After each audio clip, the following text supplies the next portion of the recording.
Hey there, and welcome to Friends Along the Way, a podcast where travel meets the stories and people who stay with us long after the trip ends. I'm Bethany, and in each episode, I'm going to sit down with a friend to share adventures, lessons, and those unexpected moments that turn strangers into friends. So grab your coffee or your boarding pass, and let's go on this adventure together.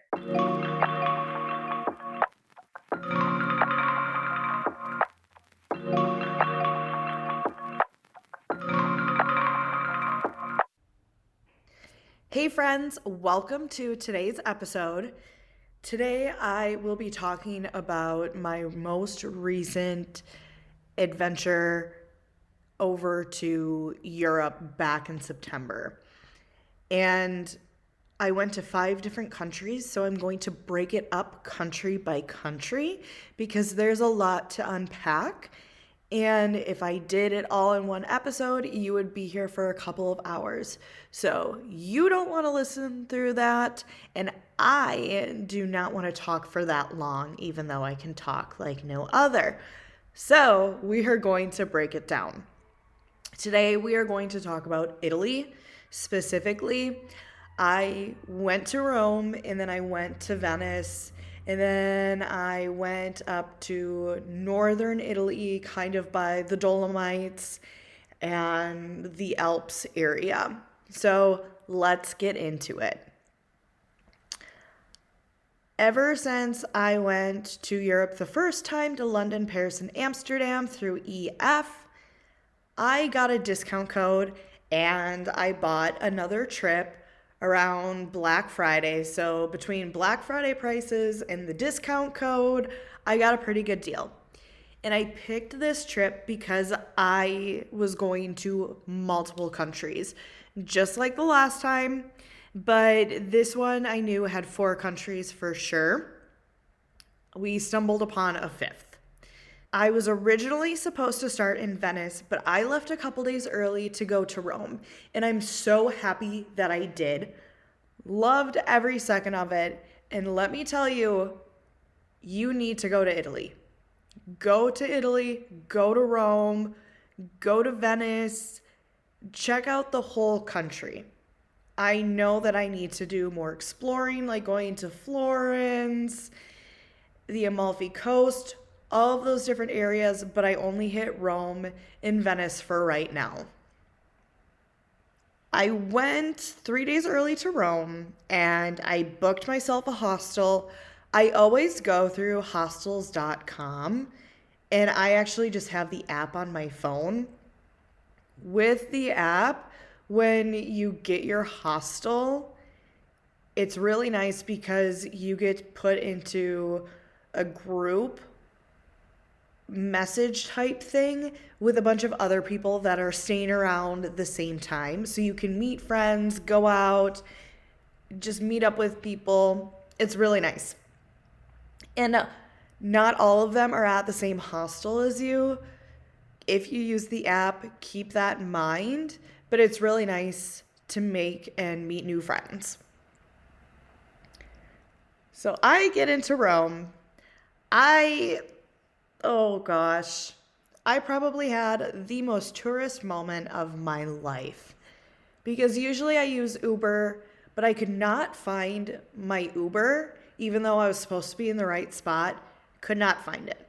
So I said, screw it, I'll just get a ticket for the bus instead. Buy the ticket, get on the bus. The bus took me to the closest stop, which was about 4 to 5 city blocks away. And when you have a huge suitcase, because you're going to be gone for 2 weeks, and a duffel bag on roads that are uneven and cobblestone, plus I'm wearing sweatpants, and it is hot, even in September for Rome, I looked like a sweating buffoon walking with all that stuff. Finally, get over to where my hostel is, and they do not have signage for this. Okay? I always look, it's pretty easy, but this, I was so confused. So I went around the whole thing because I thought, it's Google Maps. Maybe they're trying to lead me in the back. Maybe the entrance is in the back. There was no back. I was halfway through and I asked some people, I'm like, do you know where this is? And they're like, no, we don't even know where we're at. Ha ha ha ha ha. I'm like, ladies, this is not a joking matter. I am hot. I look disgusting. And I have all this crap to lug around with me. But I digress. Go around the full thing. And there was a gate open. So I went through the gate and I'm like, maybe I'm trespassing. I don't know. Get through the gate. And on the right, there's the sign for my hostel. Get into the hostel, do all the things. And I got there around maybe 1 o'clock, like actually into the hostel, settled down. And then I went and got a later lunch around 2. I stayed in the Trevi area. I really liked it. A lot of locals, you can walk around, and it's not too crowded. It's also known for its nightlife. But I really enjoyed where the hostel was, how much it costs, and the quality of it. So that's why I picked that hostel. And it wasn't too far away from things, so I could still walk or take public transportation and get there within like 10 minutes. So it wasn't too bad. I went to eat at my very first Italian restaurant in Italy, and it was good food. It was good food. It was a little bit hard to understand, but I got wine, I got pasta, and a girl sat right next to me, and she started talking in Spanish to the waiter, and I'm like, oh, thank goodness. I live in Arizona. I'm around Spanish-speaking people all the time. I will be okay. So I started talking to her. She's originally from Mexico, lives in California, and that is how I met my friend, MJ. From there, we kind of talked, and we agreed to go out later that night. We were both staying in the Trevi area, neighborhood. So we went off to do our own things. I went to Vatican City and did some sightseeing at the Vatican. And that was my first major Italian area that I scouted out. And I wanted to give you some facts that I learned while I was there. It was really gorgeous. It was so beautiful on the inside.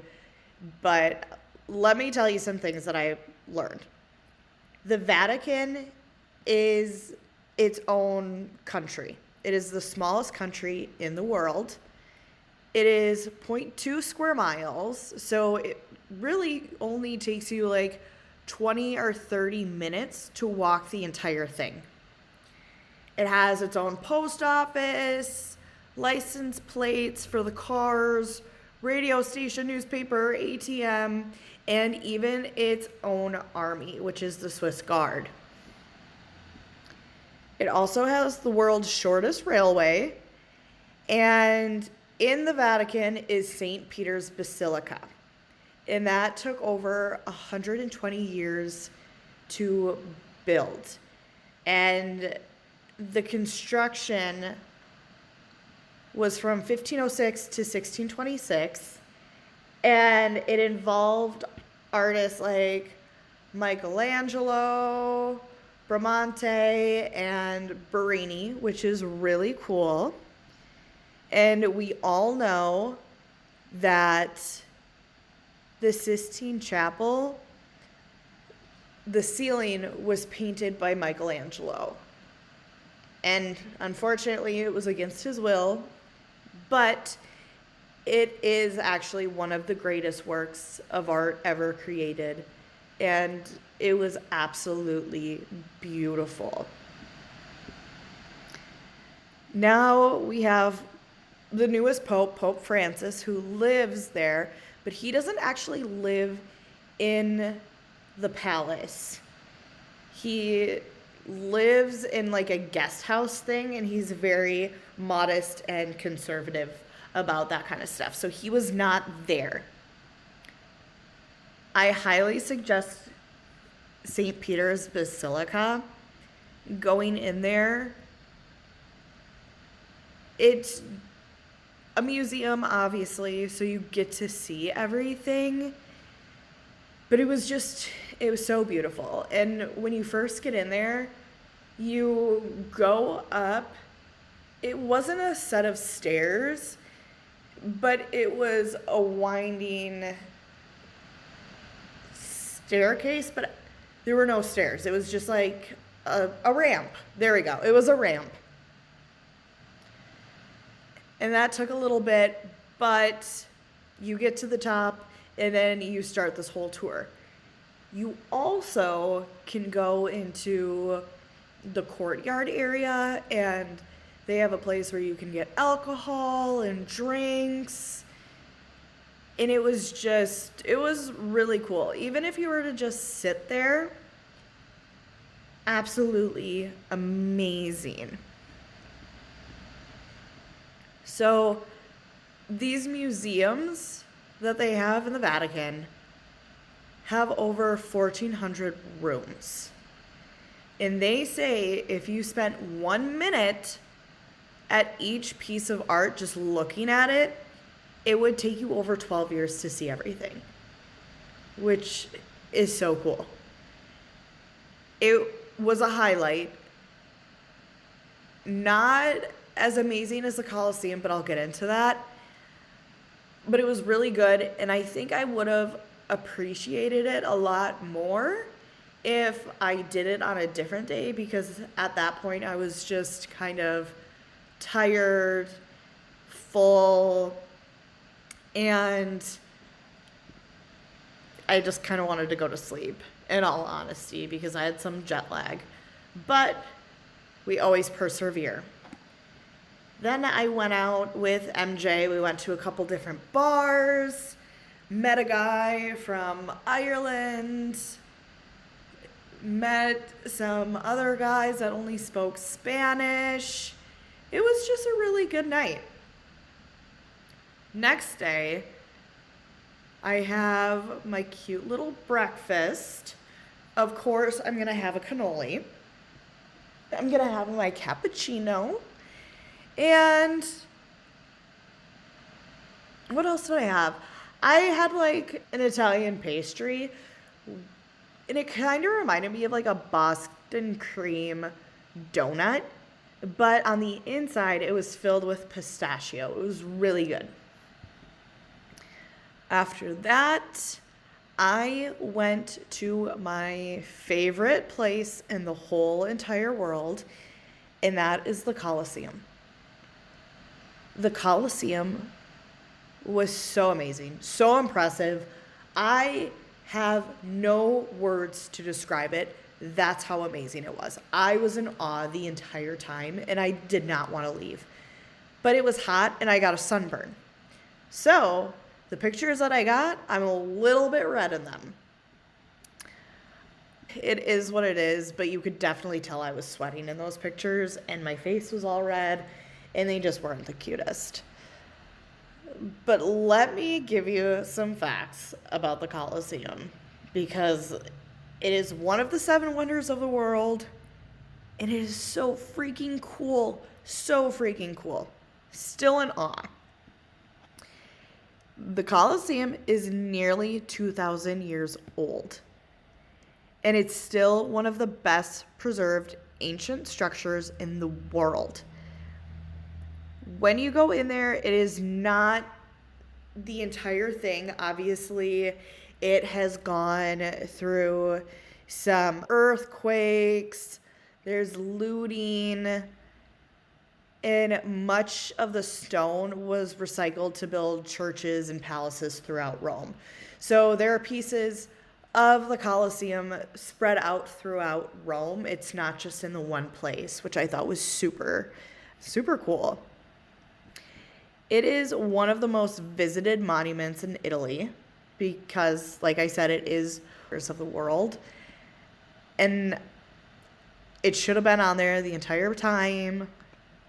But, I'm not in charge of that. The gladiators weren't always slaves. And it kind of reminds me of the movie Gladiator. But some of these people were actually volunteers seeking fame and money. I don't know why you would put yourself in that situation, like fighting animals and other people, whatever. But to each their own. And hey, I guess if you need money for your family, you got to do what you got to do. But the arena floor wasn't actually dirt. It was a full wooden system. So when you look at it, in there's no floor, but you see the ground and you can see like little tunnels. And then if you go down there, you can see the cages and different areas where they would keep the animals and the gladiators. It was really cool. It's very intricate. And I still cannot believe that at full capacity, before it started crumbling and the earthquakes, whatever, that they could fit between 50,000 and 80,000 people in there. That's huge. That is 5 times to 8 times bigger than my little city that I grew up in, that I was born and raised in. Really crazy. But I was just in awe. And then it was kind of like this whole little city area outside of it. So you could see more statues. You could see more pillars. I got a bunch of pictures with everything. But it was really neat to see that. Also, when I was walking through Rome, there would be different areas where it would you would think the area would be like for a park or whatever, but if you look, there's actual ruins there. So you don't just see ruins at the Colosseum, you can see them throughout the city, and it's really interesting. I absolutely loved Rome because I felt like I was walking in time. I thought I was walking throughout history, which is really true because Rome, the city, is actually older than Italy itself. And when Italy became unified, like a unified country in 1861, Rome was nearly 2,600 years old by then, which is insane. Also, if you go there, they have these little fountains where you can fill up your water bottles. They don't have like a regular bubbler or anything like that. You just fill it from like this little tap area. And they even had them in the Colosseum. It was super cool. Then later that day, I kind of just walked around after I had lunch. And I went and saw like the Trevi Fountain, the Spanish Steps, all of that. It was really cool. The Trevi Fountain, I will say, they tell you to go around like 3 o'clock in the morning, but I'm pretty sure there's going to be people there no matter what time of day it is. But when I went, it was absolutely packed. And I didn't get the best picture like in front of it. I didn't do the whole like throw a coin in when you see it in the movies and that kind of stuff. I couldn't do all that because it was so packed.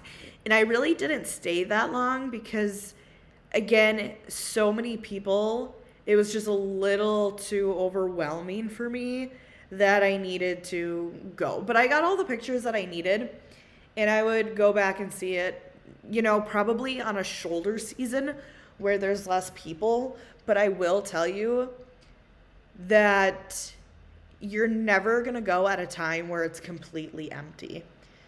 So it's just one of those things. You got to take the L and get the pictures that you can, see it for what it is. But if you get to throw a coin in the fountain, that's awesome. But at the time, I just couldn't do that. Then I went back to Trastevere and I started walking around trying to find a restaurant. I usually use Google Maps and Yelp to tell me like 5 stars, all of that. I didn't want to eat in the touristy areas, like around the major attractions, because those are always more expensive. And sometimes the quality, it's good, but it's not like super authentic and absolutely amazing. You will find some of those restaurants, but it's just going to be way overpriced and super busy. So there's really no point. I went back to Trastevere, found a restaurant, and I think I was early, around like 6 o'clock. And in America, of course, that's like a normal time. Between 5 and 7 you eat. Not there. They like to eat a little bit later. But I had pasta. And I told them when I sat down, I said, I have nothing specific in mind. Please give me your favorite dish that you think is the best. And I had this spaghetti type dish. So it was a spaghetti noodles, but they were a little bit thicker. And then it had a red sauce, but it wasn't a marinara sauce. It was a little bit like thinner and it tasted different than that. And then it had beef cheek in there or pork cheek, something like that. But it was so good. I actually almost cried eating it because holy crap, absolutely amazing. Also, if you go to Italy and you only think that they only serve pasta, pizza, that kind of stuff, you're wrong.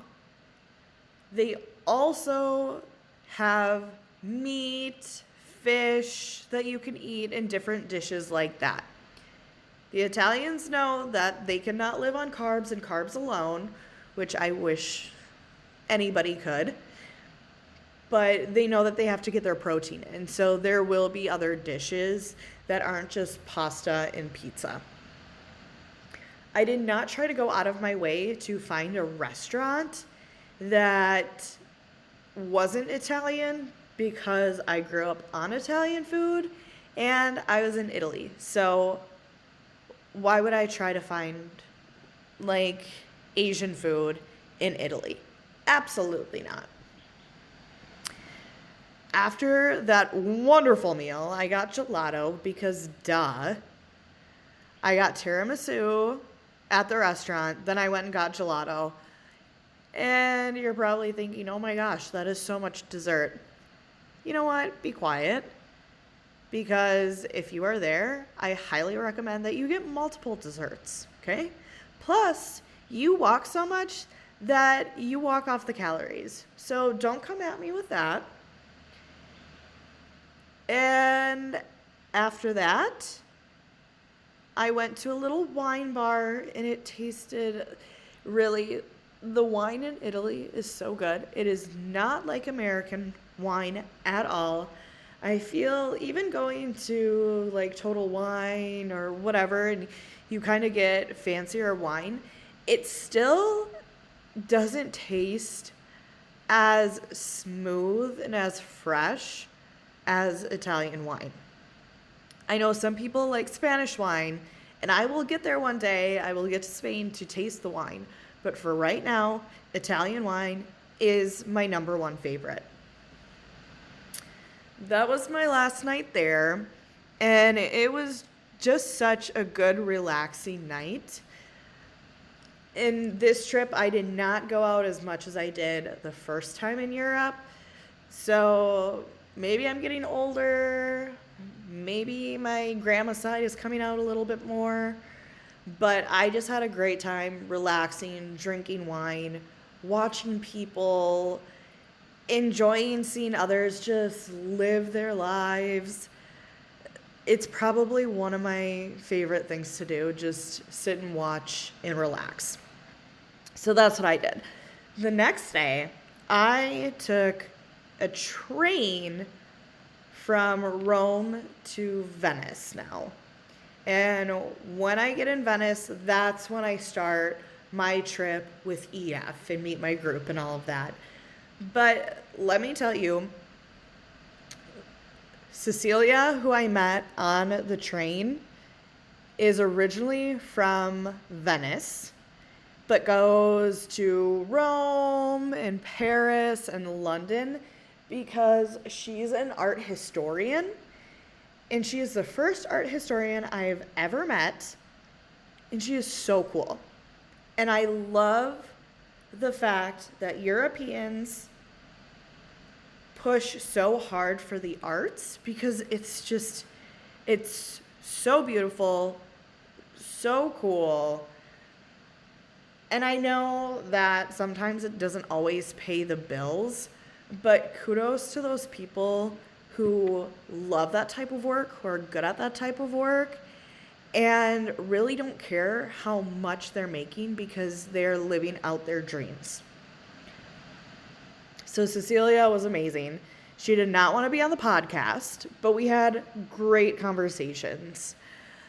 Yeah, she was really nice. And she even gave me some of her snacks on the train, which I was truly appreciative of.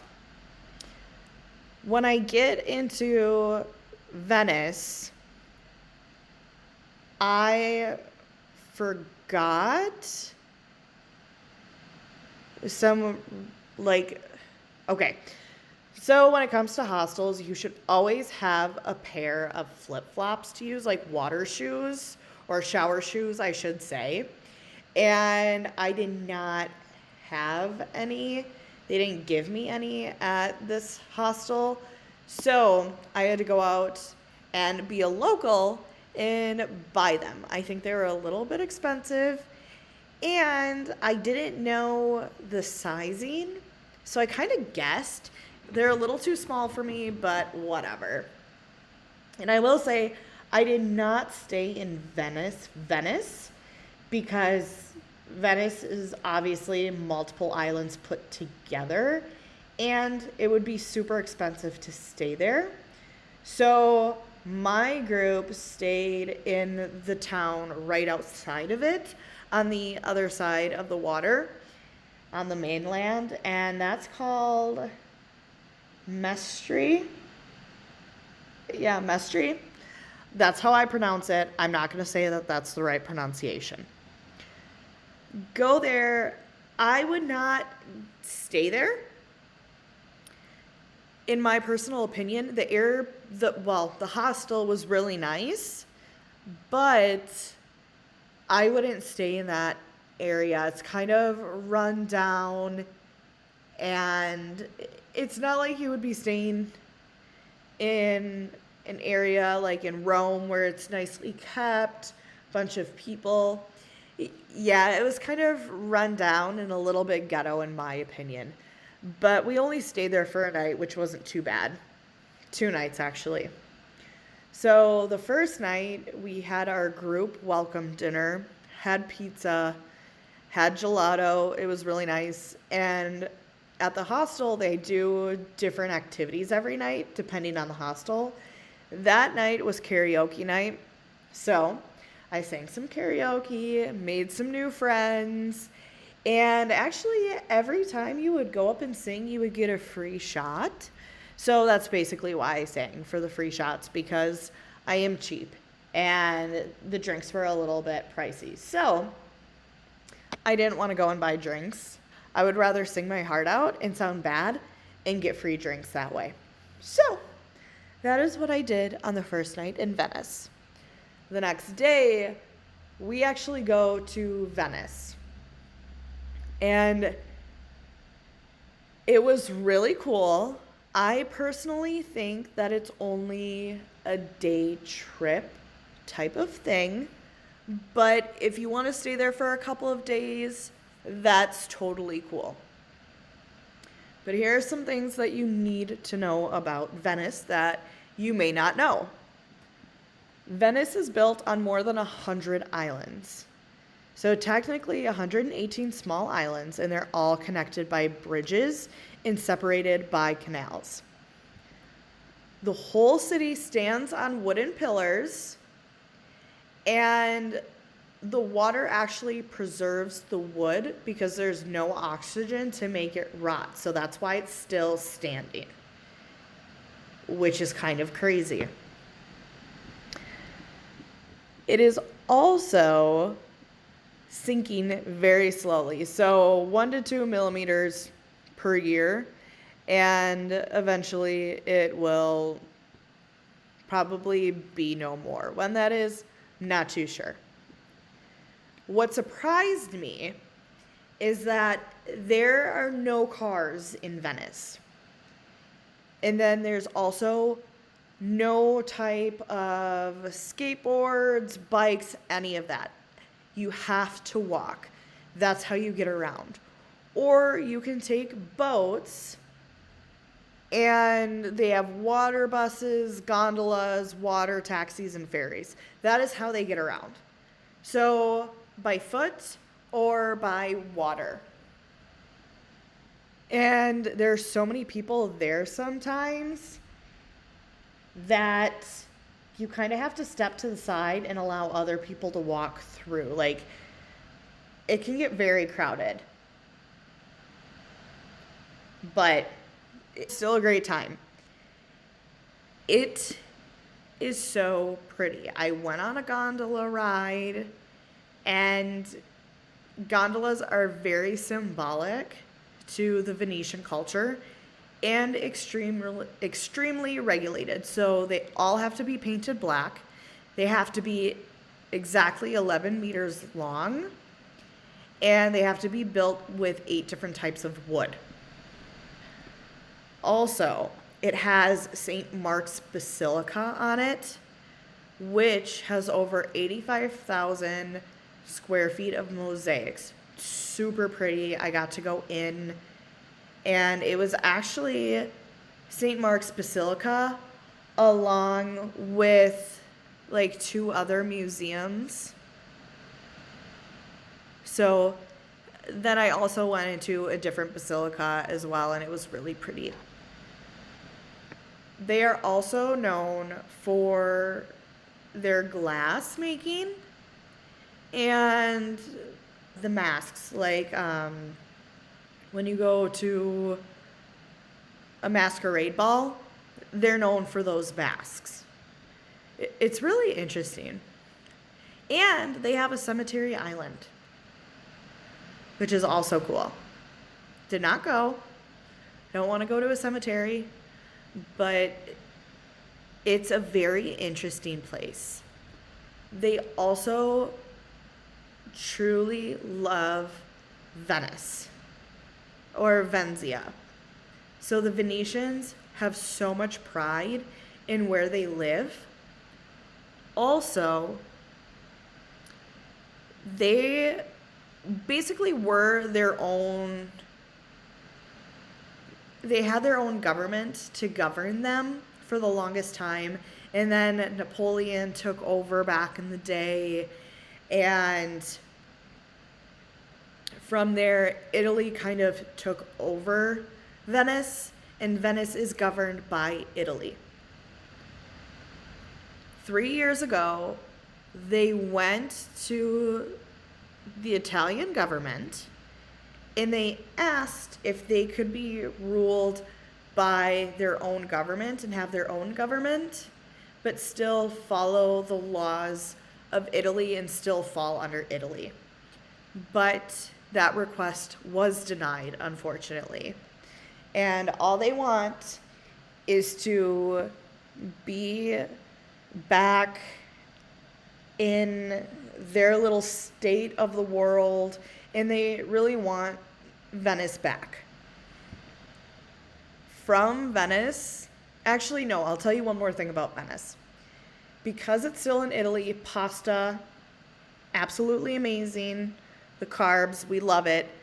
But because they're on the water, Venice, bunch of islands on the water, they are known for their seafood pasta, which was really good.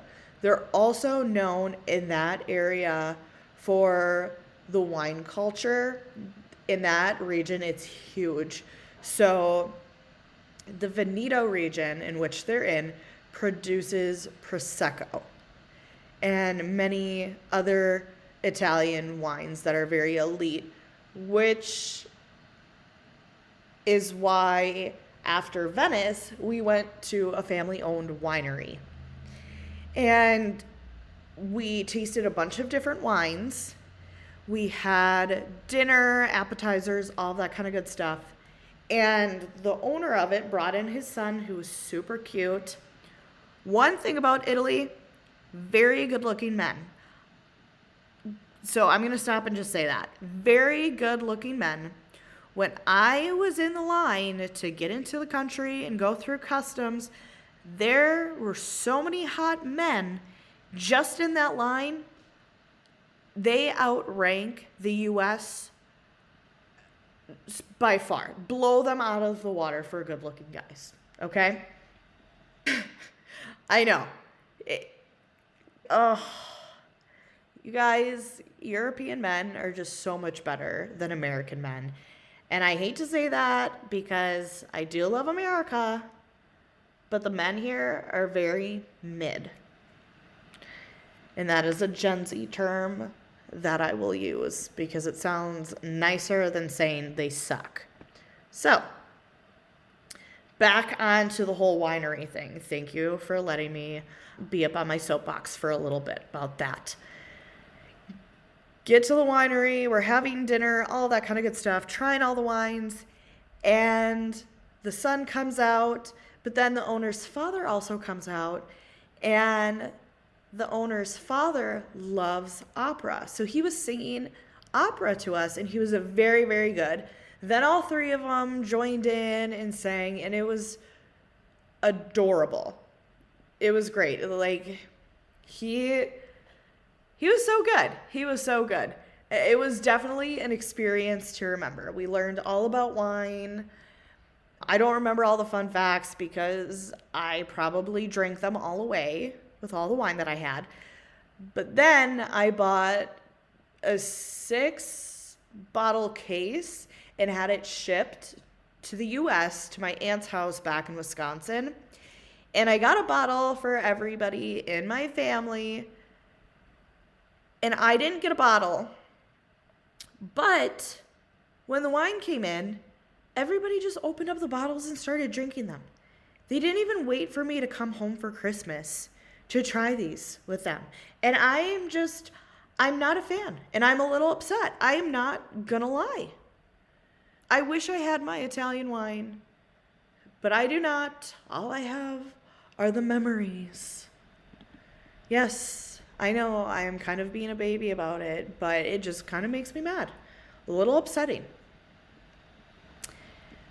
After that, after all of the wine and the opera and all of that, the next day, we got on our bus and we were heading up to the Alps. So we were still in Italy and we were in like the Dolomite area, which was super cool. And we headed over to the Isaac River, where some of us went and went whitewater rafting, which was such an amazing experience. I fell off, and the water was cold at first, but it actually felt really good from those heated days in Rome. That was so much fun. If you ever have the chance to go whitewater rafting in a different country, 1000% do it. It's such an experience. You got to see the mountains. The water was so clear and fresh, so blue. And because of all the water, the trees were so green. It was really just a sight to be seen. So beautiful. And yeah, I fell off on my side. But then we stopped by where a little bank was. We flipped over the raft and we would run and jump off of it into the river and then swim back to shore. And only a handful of us did it, but it was so much fun. And I tried to swim over to the other side where I could touch the rocks, and I was so close, so close. But then I realized the water was going way too fast and I had to get back to the other side. So I didn't touch it fully, but I was close. So A for effort. And then from there, we had a cute little sandwich, a little panini that we all ordered. That was such a good sandwich. And let me stop and tell you about the food in Italy. Everything that is made is very local. They use herbs that they grow themselves. They make their own pasta. Everything is homemade. And even though the ingredients are so simple, it is just so good. So, so good. And you can just tell the quality over there is so much better than here in the US. And I know I probably talk about the food quality over in the US and how it sucks. Because when you have gone to a different country that truly regulates how food is and what dyes and processing is allowed and not allowed in their food, it really changes the game on how you eat and what you think of your food. Amazing food, amazing culture, still in awe of everything that I've seen in Italy, and I need to go back. I need to go back. I would not live there. It is not in my category of living, but I would go back hands down in a heartbeat and do that whole trip over again. That's how much fun I had. So that is today's episode. I hope you enjoyed it. And please make sure that when you listen to these episodes, you give me 5 stars, you subscribe, you save, and you share with your friends. Because I want to make sure that everybody gets to hear these stories, that everybody is joining in, and that I can meet more friends. And I want travel to be a bigger topic than what it is, because I think that no matter where you go, you will always learn something about the city, culture, wherever you go to, but you also learn a lot about yourself and you grow so much. So it's amazing because you get to see all these things, but the personal growth is probably the best part. And so with that, I am going to leave you with this episode. I hope you enjoyed it, and I hope you have a wonderful day. See you later. Bye. Thanks for joining me on this leg of the journey. If today's story made you smile, think, or dream a little bigger, share it with a friend. And don't forget to subscribe so that you never miss an episode. You can find more travel moments and behind the scenes stories on Instagram at Friends Along the Way Pod. Until next time, safe travels, say yes, book the ticket, and keep making friends along the way.